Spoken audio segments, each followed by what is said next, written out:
CAA-NRC में जिस तरह से सड़क पर एहतजाजात हो रहे थे, जिस तरह से पिछले 9-10 महीने से वक्फ अमेंडमेंट बिल को लेकर बीजेपी डिस्कशन में थी, मगर कहीं एक देखा गया कहीं भी प्रोटेस्ट नहीं हुए। अब बिल पास होने के बाद में एहतजाजात की एक कड़ी शुरुआत हुई है कर्नाटक और हिंदुस्तान लेवल पर। क्या लगता है सर, ये बिल वापस होगा एहतजाजात होने पर? देखिए, मुझे मोदी साहब बिल वापस लेंगे लगता नहीं। उनको छेड़ना उनकी आदत है। हर एक मसला उठाते छेड़ते और वो मसले को वहीं रखते। NRC छेड़े वैसा रखे, अब वक्फ वालों 3 तलाक छेड़े वैसा ही रखे, वक्फ का छेड़े, ये भी जो है वो चाहते हैं कि भाई ये कौम बिगड़े, नाराज हो, रास्ते पे आए, लड़े, खून खराबा हो। इससे जो है उनका वोट बैंक बढ़ाना चाहते हैं। इनकी सबसे बड़ी बेवकूफ़ी है ये, इससे इनका वोट बैंक नहीं बढ़ रहा जी। अगर इनमें मर्दानियत है, EVM मशीन निकाल, बैलेट पेपर पे आ। ऐसे 100 बिल्ला लाया तो भी हम लोग जो है डरने वाले नहीं है। सर, आम आवाम में एक कश्मकश ये भी है कि इस बिल से हमको क्या फ़र्क पड़ता है? जो इस पे गुजारा कर रहे हैं, जो मुतवल्लीज हैं, जो दुकानों पर वक्फ की दुकानों में अपने बिजनेस कर रहे हैं, फ़र्क सिर्फ उनको पड़ेगा, आम मुसलमानों को इससे कोई फ़र्क नहीं पड़ेगा, ऐसा आम मुसलमानों में एक कश्मकश है। इस पर जनरल मुस्लिम कम्युनिटी को या सेक्युलर लोग जो इस प्रोटेस्ट से दूर हैं, उनको क्या कहना चाहें? देखिए, घरों में 10 बच्चे हैं, 2 बच्चे खराब हैं बोल के पूरे 10 को भी जान से नहीं मर सकते हम। उनको सुधारने का काम करना। अवाम में जो कश्मकश है सच है। औकाफ की जायदाद इस कौम के कई लोग जो है गलत इस्तेमाल कर लिए। 50 साल पहले किराए को लिए 1000 रुपये वही दे रहे, और दूसरा वो डबल किराए को दूसरा को दे रहे। ये गलत है, क्योंकि जो वक्फ किए हैं उनका हक आप खा रहे हैं।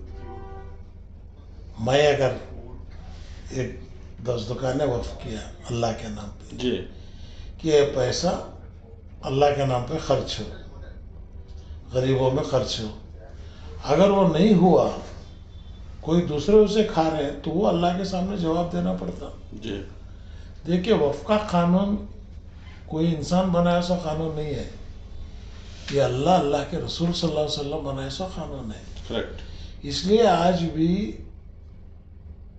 मक्का और मदीने में उस्मान गनी रजी अल्लाह ताला अन्हु का वक्फ 1400 साल से चल रहा है जी, आज भी चल रहा है, ईमानदारी से चला रहे हैं।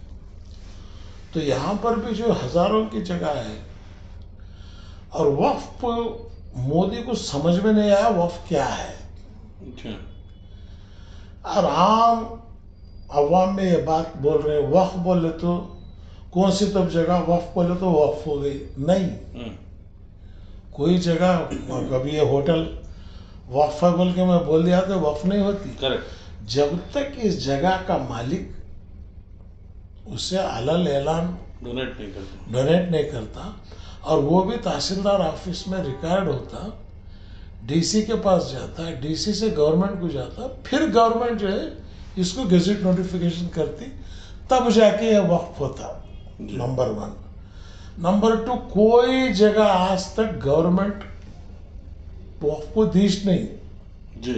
हालांकि उल्टा वक्फ की जगह में गवर्नमेंट है, गवर्नमेंट ऑफिसर्स है, तो उनको डर उस बात का है, वो कहाँ क्लेम करते हैं, क्योंकि एक बार सुप्रीम कोर्ट जजमेंट दे दिया है, once it is a waqf always it is a waqf. Supreme Court judgement है, तो वह जजमेंट की वजह से मोदी साहब जो है आज परेशान है जी।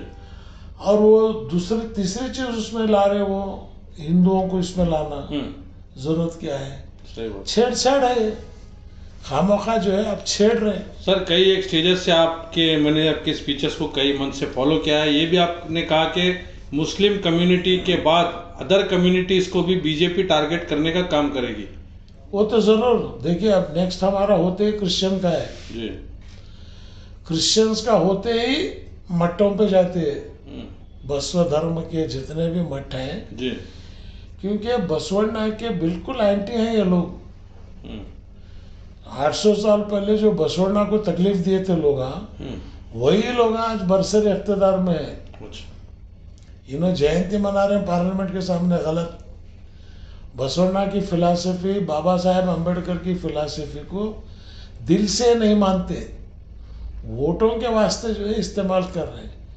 जिस दिन इनके पास पार्लियामेंट में 400 सीट आ जाएंगे, उस दिन जो है इस मुल्क का पूरा कानून बदलेगा, सुप्रीम कोर्ट नहीं रहेंगी, संविधान नहीं रहेगा। ये इसकी कोशिश में है वो। तो इसमें जो अवाम को चाहिए कि वक्त जो है समझे कि मुसलमान हमारा मसला नहीं है, ये गरीबों का मसला है। आज हमको हुआ, कल मठ को होता है। ये उन लोगों को समझाने की जरूरत है हमको जी। कि भाई इसमें जो है गवर्नमेंट मुदाखलत करने की, अब गुरुद्वारा एक्ट है, आप उसमें जा सकते क्या? नेक्स्ट वो भी हाथ डालते हैं। करेक्ट। गुरुद्वारा पे आते हैं, चर्चेस पे आते हैं। इनको कहीं भी जो है माइनॉरिटीज जितनी कौमें हैं, चाहे दलित हो, जैन हो, बुद्ध हो, सिख हो, मुस्लिम हो, इनके पास कोई जायदाद नहीं रहना।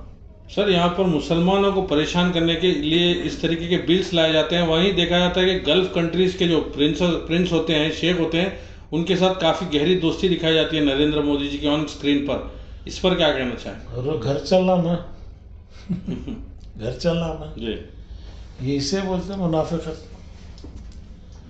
वहां जाके गले मिलते हैं, यहाँ हमारा गला घोटने की कोशिश कर रहे हैं, मुनाफिकत है जी। भाई। यही गवर्नमेंट आपको टेंपल बनने के लिए जगह दी, करेक्ट, कीमती जगह दी, बहुत बड़ी टेंपल बनी। क्या कोई मुसलमान एतराज करे क्या? नहीं। तो फिर आप हमारे पीछे क्यों पड़े हो? तो ये चीज जो है, मैं मोदी को एक बात मुबारकबाद भी देता हूं, मैं सोई हुई कौम को उठा के बिठाया ही नहीं। वरना जो है ये कौम इतना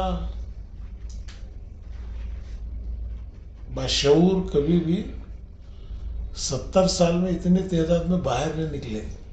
सर अगर ऐसा पहले ही बाहर निकलते तो हमारी हालत ये नहीं आती। एक लास्ट सवाल करना चाहूँगा। CNRC में देखा गया कि पब्लिकली CNRC के प्रोटेस्ट काफ़ी तादाद में हुए, शाहीन बाग जैसे प्रोटेस्ट हुए, मगर इस इशू में प्रोटेस्ट उस तादाद के या उस लेवल के या उस एग्रेसिवनेस से नहीं हो रहे हैं। तो क्या लगता है कि इस तरह के एक आधा जलसा करने से क्या ये बिल वापस होगा, या आवाम को आप क्या सजेस्ट करना चाहेंगे? देखिए ये शुरुआत है, इसमें तालुका लेवल में ऐसे सेमिनार होना चाहिए जी।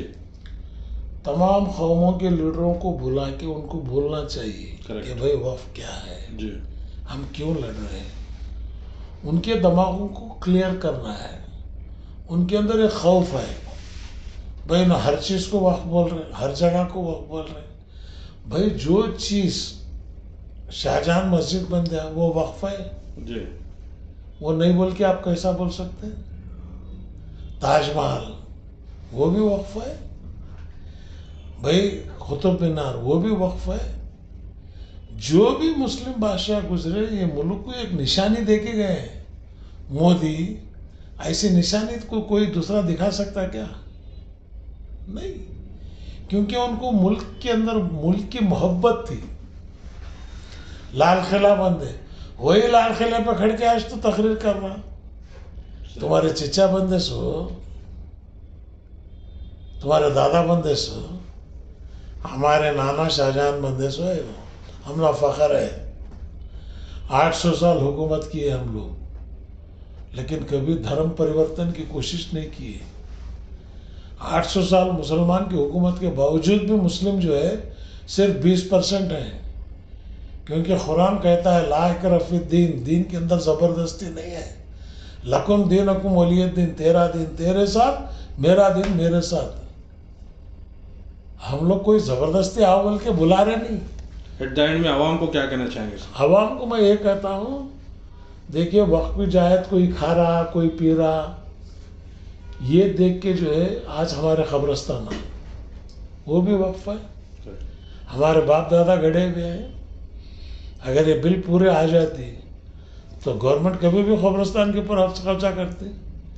शहर में बड़ी जगह है, खबरें उड़ाओ, गवर्नमेंट को ले लो। ये चीज़ें जो है हमारे बाप दादा आराम कर रहे हैं वहाँ पे। मस्जिदा हैं हमारे